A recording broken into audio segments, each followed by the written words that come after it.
এর আগের দিনে আমি তোমাদের বলেছিলাম খাদ্য লবণ সম্বন্ধে। আজকে তোমাদের আমি বলবো পলিমার সম্বন্ধে। প্রথমে জানতে হবে যে পলিমার কথাটা উৎসটা কি। পলিমার এই শব্দটা ল্যাটিন শব্দ দুটি আছে। একটা হচ্ছে পলি, পলি যার অর্থ হল বহু সংখ্যক, বহু সংখ্যক। আর একটা হচ্ছে মেরস, মেরস MEROS। এর কথাটার অর্থ হচ্ছে অংশ বা খণ্ড। এই পলি এবং মেরস এই দুটো শব্দকে একসঙ্গে আমরা বলছি পলিমার, অংশ বা খণ্ড।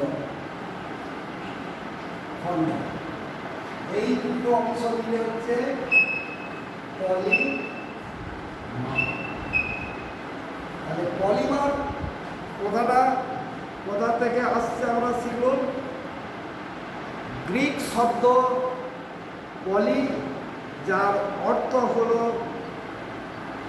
বহু সংখ্যক, আর মেরস কথাটার অর্থ হল অংশ বা খণ্ড।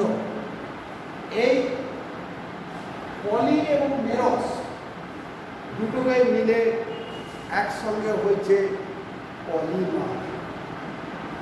তাহলে পলিমার কাকে বলে এগুলো আমাদের জানতে হবে। পলিমার কতকগুলো ছোট ছোট ক্ষুদ্র একক রাসায়নিকভাবে যুক্ত হয়ে যে একটা বৃহৎ অণু গঠিত হয় তাকে আমরা বলছি পলিমার। তাহলে পলিমার কাকে বলে? পলিমার হলো কতকগুলি ক্ষুদ্র ক্ষুদ্র একক অণু পরস্পর রাসায়নিকভাবে যুক্ত হয়ে যে বৃহৎ আকারের একটি অণু গঠিত হয় তাকে আমরা বলছি পলিমার। তাহলে পলিমার কোথায় বলব? কতকগুলি ক্ষুদ্র ক্ষুদ্র একক অণু। এই ক্ষুদ্র ক্ষুদ্র একক অণুগুলোকে আমরা কি বলবো? মনোমার। তাহলে যদি বলে মনোমার কাকে বলে, তাহলে বলতে হবে পলিমারে যে সমস্ত ক্ষুদ্র ক্ষুদ্র একক অণু যুক্ত হয়ে বৃহৎ আকারে একটি অণু গঠিত হয় তাদের এই প্রত্যেককে মনোমার বলে। ওই ক্ষুদ্র ক্ষুদ্র একক যে অণুগুলো তাদের এক একটাকে বলা হচ্ছে মনোমার।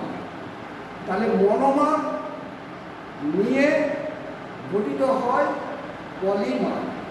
এবং এই মনোমারের সংখ্যা যে কোনো পলিমারের ক্ষেত্রে কমপক্ষে 2000-এরও বেশি বা 2000-এর সমান অণু একক গঠিত হয়ে পলিমার গঠিত হয়। উৎস অনুযায়ী পলিমার কয় প্রকার ও কি কি? উৎস অনুযায়ী পলিমার হচ্ছে 3 প্রকার। একের হচ্ছে প্রাকৃতিক পলিমার। লিখে দিতে চাই পলিমার উৎস অনুযায়ী পলিমার 3 প্রকার। উৎস অনুযায়ী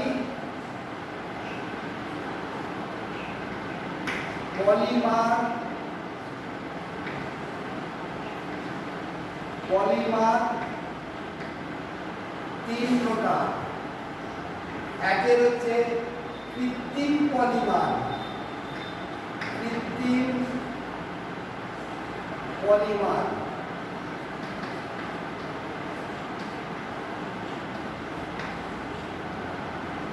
এদের হচ্ছে প্রাকৃতিক পলিমার।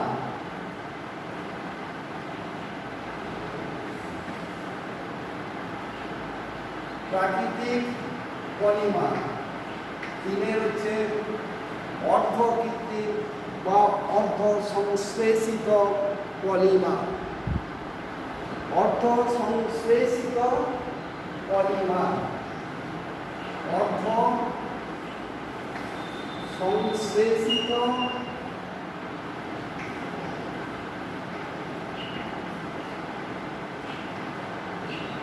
পলিমার, বা আমরা এটাকে অনেক সময় কি বলি, অর্ধ কৃত্রিম পলিমার।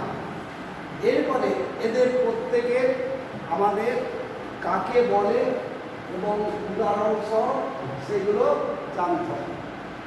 কৃত্রিম পলিমার কাকে বলে? যে সমস্ত পলিমারগুলো আমরা কৃত্রিম উপায়ে তৈরি করতে পারি তাদেরকে বলি কৃত্রিম পলিমার।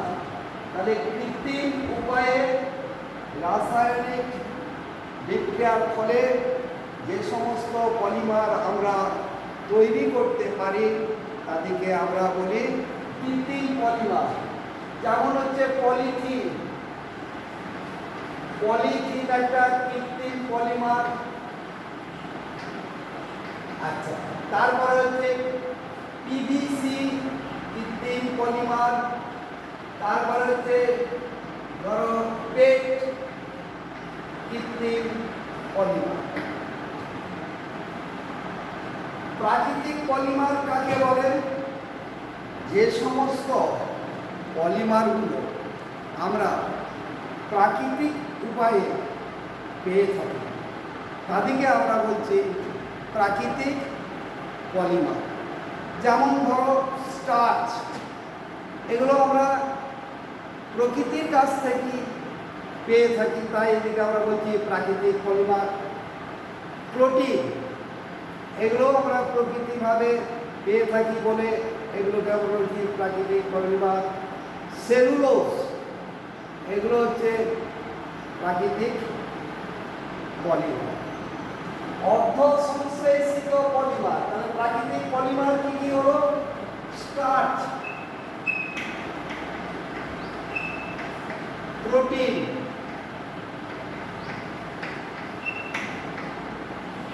শর্করা ইত্যাদি। অর্ধ সংশ্লেষিত পলিমার বা আমরা বলতে পারি অর্ধ কৃত্রিম পলিমার। যে সমস্ত পলিমারগুলো আমরা প্রাকৃতিক পলিমারের সঙ্গে অন্য কোনো রাসায়নিক পদার্থ মিশিয়ে তৈরি করি তাদেরকে আমরা বলি অর্ধ পলিমার, অর্ধ কৃত্রিম পলিমার। যেমন ধরো সেলুলোজের সঙ্গে যদি আমরা নাইট্রেট দ্রবণ মিশাই তাহলে আমরা কি পাই? Cellulose nitrate polymer. আবার সেলুলোজের সঙ্গে যদি আমরা অ্যাসিড মিশিয়ে দিই তাহলে সেক্ষেত্রে আমরা যে পলিমার পাই তার নাম হচ্ছে সেলুলোজ অ্যাসিড পলিমার। তাহলে বিভিন্ন ধরনের পলিমার কাকে বলে এবং তার উৎস অনুযায়ী তাদের নামকরণ করা হলো। এরপর হচ্ছে কৃত্রিম পলিমারের কয়েকটা আমরা উদাহরণ এবং তার মনোমারের নাম বলছি, বা আমি লিখে দিচ্ছি, তোমরা লিখে নাও।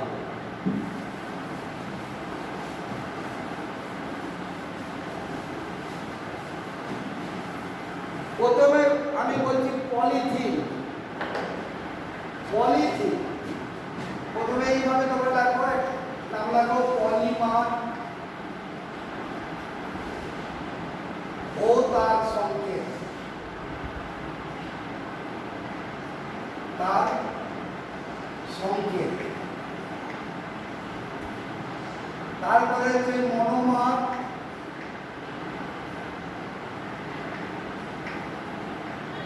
ও তার সংকেত।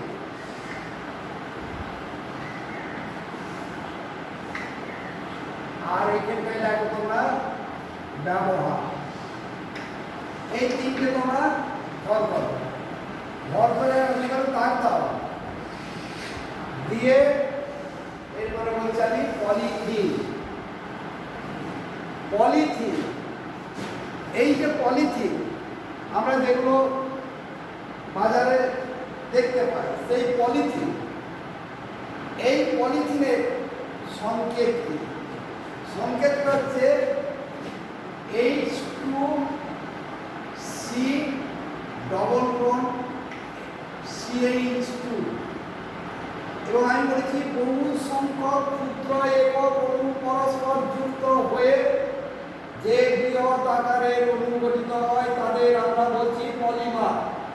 তাহলে এই যে ইথিলিন, ইথিলিনে কত সংখ্যক একক ক্ষুদ্র অণু যুক্ত হয় সেটা আমাদের সঠিক জানা না, তাই আমরা সেটাকে n সংখ্যক দ্বারা প্রকাশ করে আমি পলিমারের সংকেতটা লিখব।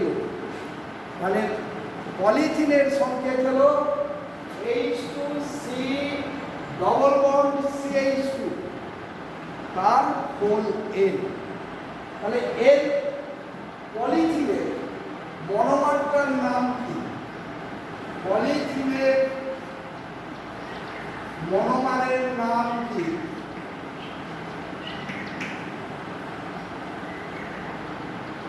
মনোমারের নাম হচ্ছে ইথিলিন।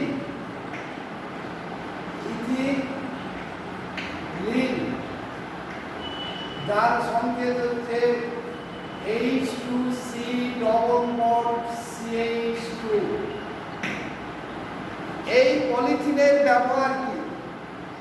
পলিথিনের চাদর, পলিথিনের ক্যারিব্যাগ, পলিথিনের যাবতীয় জিনিস তৈরি করতে এই পলিথিন ব্যবহার করা হয়। তারপরে হচ্ছে পিভিসি। পিভিসি এটাও একটা কৃত্রিম পলিমার, যার পুরো নামটা কি জানো তোমরা? পিভিসি তো আমি লিখলো। পিভিসি পুরো নাম হচ্ছে, পি কথাটার অর্থ হচ্ছে পলি, ভি কথাটা হচ্ছে ভিনাইল, সি কথাটার অর্থ হচ্ছে ক্লোরাইড। তাই এই পলিভিনাইল ক্লোরাইড, একে আমরা শর্ট ফর্মে লিখছি পিভিসি। এই পিভিসি সংকেতটা কি? পিভিসি সংকেত হচ্ছে H2C ডবল বন্ড CHCl তার হোল N।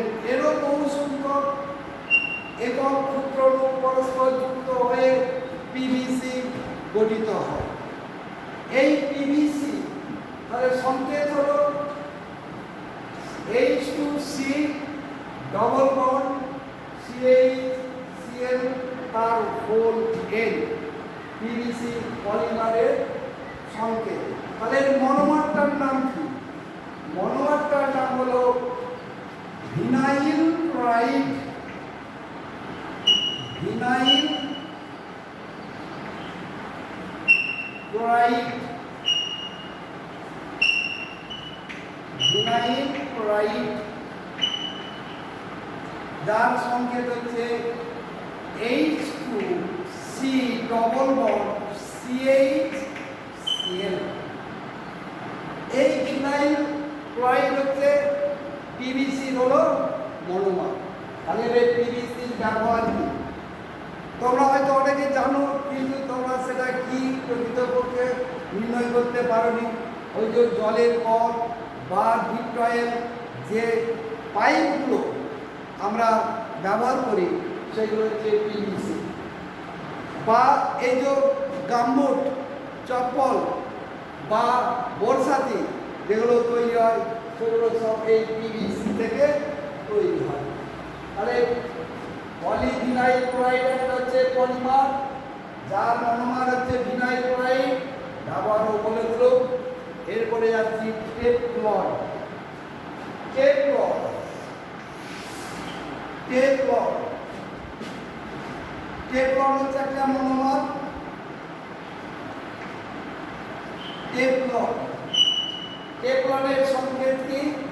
টেফলনের সংকেত হচ্ছে F2C ডবল বন্ড CF2 তার whole 2, F2C double bond CF2 তার হোল n। এক্ষেত্রে বহু সংখ্যক একক সূত্র পরস্পর যুক্ত হয়ে টেফলন গঠিত হয়। তাহলে টেফলনের মনোমারের নাম কি? টেফলনের মনোমার হচ্ছে টেট্রাফ্লুরোইথিলিন। মনে রাখবেন, টেট্রাফ্লুরো, এটাকে দেখি টেট্রাফ্লুরোইথিলিন,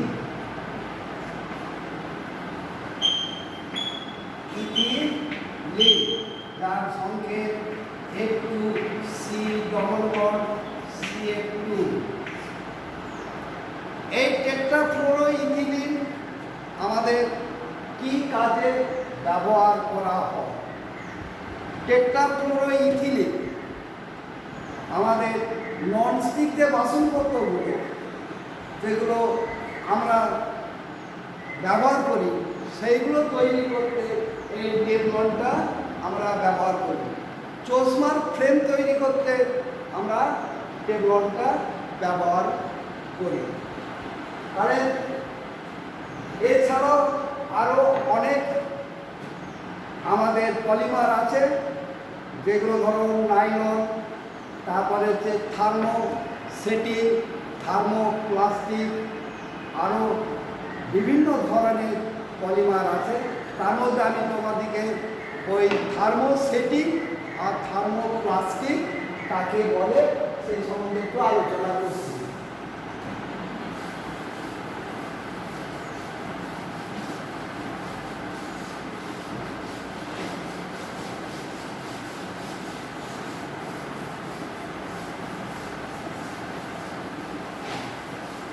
প্রথমে আমি যাচ্ছি থার্মোপ্লাস্টিক কাকে বলে। থার্মোপ্লাস্টিক হচ্ছে তাপ প্রয়োগের ফলে যে সমস্ত পলিমারগুলো ভেঙে যায় বা গলে যায় বা তরলে পরিণত হয়ে যায়, আবার ঠান্ডা করলে তাদেরকে যদি তাপ প্রয়োগ করে পূর্বের অবস্থা ফিরে না পায়, তখন তাদেরকে আমরা বলবো থার্মোপ্লাস্টিক পলিমার। তাহলে থার্মোপ্লাস্টিক পলিমার কাকে বলে? যে সমস্ত পলিমারকে তাপ প্রয়োগ করলে ওই পলিমারটা ভেঙে যাবে বা বাঁকানো যাবে বা গলে যাবে, সেই সমস্ত পলিমারগুলোকে আমরা বলবো থার্মোপ্লাস্টিক পলিমার। যেমন সেটা ধরো পিভিসি, পলিথিন, এই যে ধরো পাইপগুলো বা চশমার ফ্রেমগুলো, বলুন কি? তাহলে এই যে চশমার ফ্রেমগুলোকে যদি এই ভুল বলছি, পিভিসি, পিভিসি যে ওই জলের পাইপ, গাম্বুট, এগুলো যে তৈরি হচ্ছে, সেগুলোকে যদি আমরা তাপ দিই, দেখবো সেইগুলো বেঁকে যাচ্ছে। উচ্চ তাপ দিলে সেগুলো কী হয়? সেগুলো আবার গলেও যায়।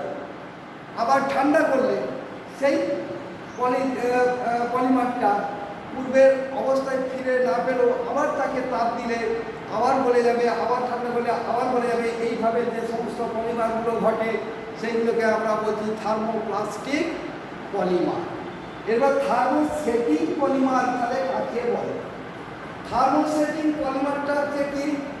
ওই যে এটা বললাম থার্মোপ্লাস্টিকে তাপ দিলে ভেঙে যায়, বেঁকে যায়, গলে যায়, কিন্তু এই থার্মোসেটিংয়ে তাপ দিলে সে গলে যাবে, বেঁকে যাবে, কিন্তু তাকে ঠান্ডা করলে আর আমরা পূর্বের অবস্থায় ফিরে আসতে পারবো নি। তখন সেই ধরনের পলিমারগুলোকে আমরা বলবো থার্মোসেটিং পলিমার। যেমন ধরো পেট, ব্যাকেলাইট, এই যে পেটের নিশ্চয়ই পুরো নাম তোমরা হয়তো জানি, পি অর্থাৎ পলি, ই অর্থাৎ ইথিলিন, টি হচ্ছে টেট্রাফ্লুরো ইথেন। তাহলে পেটের পুরো নাম কি হলো? পলি ইথিলিন টেট্রাফ্লুরো ইথেন।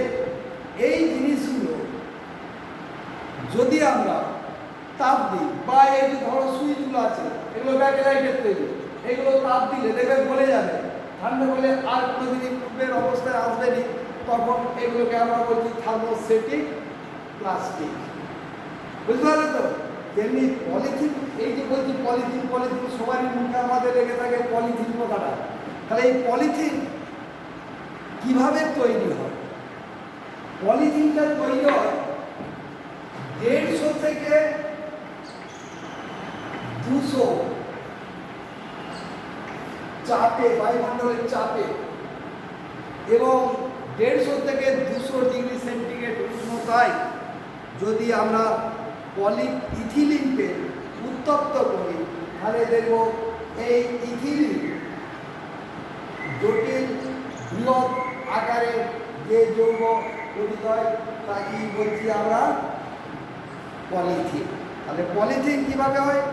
1500 থেকে 2000 ডিগ্রি উচ্চ চাপে 150 থেকে 200 ডিগ্রি সেন্টিগ্রেড উষ্ণতায় ইথিলিনকে যদি আমরা উত্তপ্ত করি, তাহলে উত্তপ্ত করলে বায়ুর সঙ্গে বা পারক্সাইডের সঙ্গে এটা দহনে যে জটিল বৃহৎ আকারের অণু গঠিত হয় সেটাকেই আমরা বলছি পলিথিন। এরপরে যাচ্ছে এই যে পলিমার। পলিমার আবার দু রকমের হয়, একটা হচ্ছে ভঙ্গুর হয়, আর একটা হচ্ছে ভঙ্গুর হয় না বা ভাঙা যায় না। তাহলে ভঙ্গুর যে পলিমারগুলো সেগুলোকে আমরা বলছি জৈব ভঙ্গুর পলিমার। অর্থাৎ যে সমস্ত পলিমারগুলোকে আমরা রেখে দিলে মাটির উপস্থিতিতে ব্যাকটেরিয়া বা ছত্রাকের সঙ্গে বিক্রিয়া করে, রাসায়নিকভাবে বিক্রিয়া করে এরা যখন নষ্ট হয়ে যায়, তখন তাদেরকে আমরা বলছি জৈব ভঙ্গুর পলিমার। তাহলে জৈব ভঙ্গুর পলিমার কাকে বলে? যে সমস্ত পলিমারকে রেখে দিলে, মাটিতে রেখে দিলে মাটির উপস্থিতি ব্যাকটেরিয়া এবং ছত্রাক জাতীয় পদার্থের সঙ্গে রাসায়নিক বিক্রিয়া করে তারা ভেঙে যায় তখন, বা নষ্ট হয়ে যায়, তখন তাদেরকে আমরা বলছি জৈব ভঙ্গুর পলিমার। যেমন ধরো স্টার্চ, শর্করা, প্রোটিন, এই সমস্ত যে পলিমারগুলো, এইগুলোকে যদি আমরা রেখে দিই তাহলে দেখব এরা ভেঙে যাচ্ছে। আর জৈব অভঙ্গুর পলিমার কাকে বলে?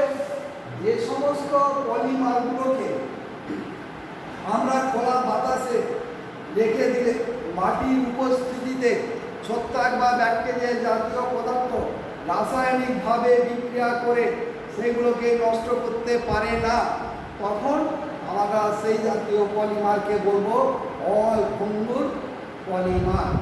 তাহলে যেমন সেটা হচ্ছে ধরো পিভিসি, পলিথিন, এগুলো কখনোই কিন্তু মাটির যে ব্যাকটেরিয়া আছে বা ছত্রাক জাতীয় পদার্থ থাকে তাদের সঙ্গে এরা বিক্রিয়া করে কখনোই সেগুলোকে নষ্ট করতে পারেনি, তাই আমরা এদিকে বলছি জৈব অভঙ্গুর পলিমার। এরপরে এই পলিমার আমাদের কি কি ক্ষতি করে? তোমরা নিশ্চয়ই দেখেছ বাজারে বা গ্রামাঞ্চলে পলিথিনে যে সমস্ত জিনিসগুলো আমরা অবাঞ্ছিতভাবে ফেলে দিই, সেইগুলো নালাতে পড়ে আমাদের কি হয়?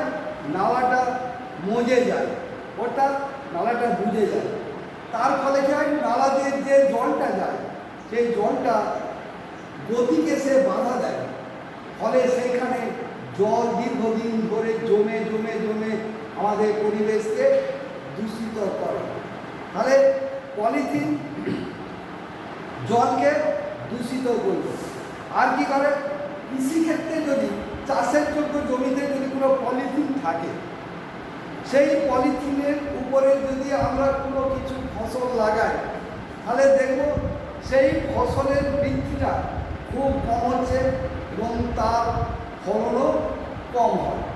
ফলে কী হয়, উর্বরতা নষ্ট হয়, যেমন ফলন কম হয় এবং কৃষিক্ষেত্রে আমাদের ক্ষতি বেশি হয়। তাহলে জলকে যেমন পলিথিন দূষণ করে, মাটিকেও সেরকম দূষণ করে, বায়ুকেও দূষণ করে। কীভাবে বায়ুকে দূষণ করে? ধরো পলিথিনকে তোমরা বাতাসে পুড়ালে, একটা জায়গায় তোমরা সমস্ত পলিথিনগুলোকে রাখলে, রেখে যখন অনেকগুলো হলো তখন তোমরা কী করলে, সেই পলিথিনগুলো একটা দূরে দিয়ে ফেলে দিয়ে একটা আগুন ধরিয়ে পুড়িয়ে দিলে। যখন দেখবে আগুন দিয়ে পুড়িয়ে দিচ্ছ সেই পলিথিনগুলো, যখন তারা পুড়ে তখন দেখবে একটা দুর্গন্ধময় গ্যাস নির্গত হয়। সেই দুর্গন্ধময় গ্যাসটা কি? দুর্গন্ধময় গ্যাসটা হলো ডায়োক্সিন। এই ডায়োক্সিন গ্যাসটা এতই বিষাক্ত যে বাতাসে ছড়িয়ে গেলে আমাদের বায়ুকে পর্যন্ত সে দূষণ সৃষ্টি করে। তাহলে পলিথিন বায়ুকেও দূষণ করতে পারে। এই রকম বিভিন্ন ক্ষেত্রে, ধরো শিল্প কারখানায় বা অন্যান্য জায়গায় পলিথিনের যে অবাঞ্ছিত অংশগুলো আমরা ফেলে দিই, তার দ্বারা তাহলে কী কী ক্ষতি হয়? জল দূষণ ঘটে, মাটির দূষণ ঘটে, বায়ুর দূষণ ঘটে। ফলে আমাদের পরিবেশের যে সুস্থ পরিবেশ সেটাকে নষ্ট করে ফেলে।